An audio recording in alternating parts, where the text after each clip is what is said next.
بسم اللہ الرحمن الرحیم۔ فرمان مصطفیٰ صلی اللہ تعالی علیہ وآلہ وسلم، بے شک بروز قیامت میرے زیادہ قریب تر وہ ہوگا جو مجھ پر زیادہ درود شریف پڑھے گا۔ صلو علی الحبیب صلی اللہ تعالی علی محمد۔ 3 سانس میں پانی پینا سنت مبارکہ ہے۔ راشد عطاری اور آپ دیکھ رہے ہیں نیو فتویٰ۔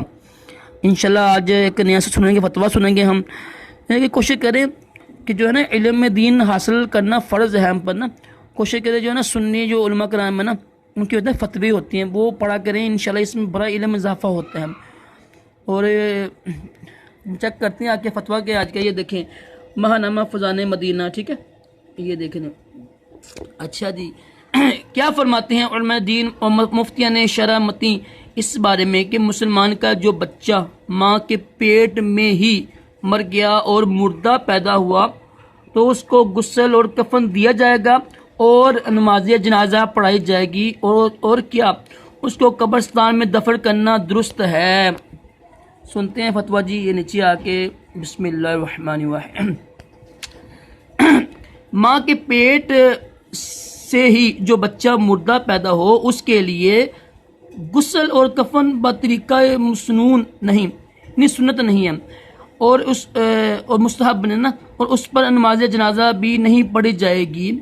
اسے ویسے ہی نہلا کر ایک کپڑے میں لپیٹ کر دفن کر دیں گے اور اسے قبرستان میں دفن کرنا درست ہے۔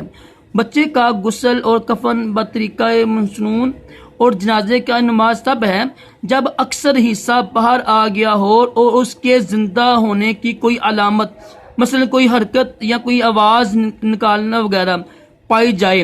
اکثر کی مقدار یہ ہے کہ سر کی جانب سے ہو تو سینے تک اکثر ہے، اور پاؤں کی جانب ہو تو کمر تک اکثر ہے۔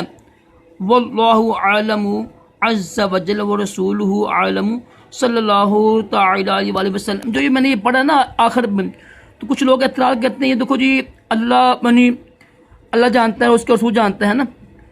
تو یہ تمام صحابہ کرام کا یہ عقیدہ تھا، اور جتنی بھی حدیثیں کتابیں ہیں نا اس میں یہی لکھا ہوا ہے عالم، یعنی اللہ کا رسول بھی جانتا ہے اور اللہ بھی جانتا ہے، یہ شرک نہیں ہوتا ہے، ٹھیک ہے۔ اللہ تعالی ہم سب کو بھی علم نافع عطا کرے، دونوں جہانوں کی بلائیاں عطا کرے۔ صلو علی الحبیب صلی اللہ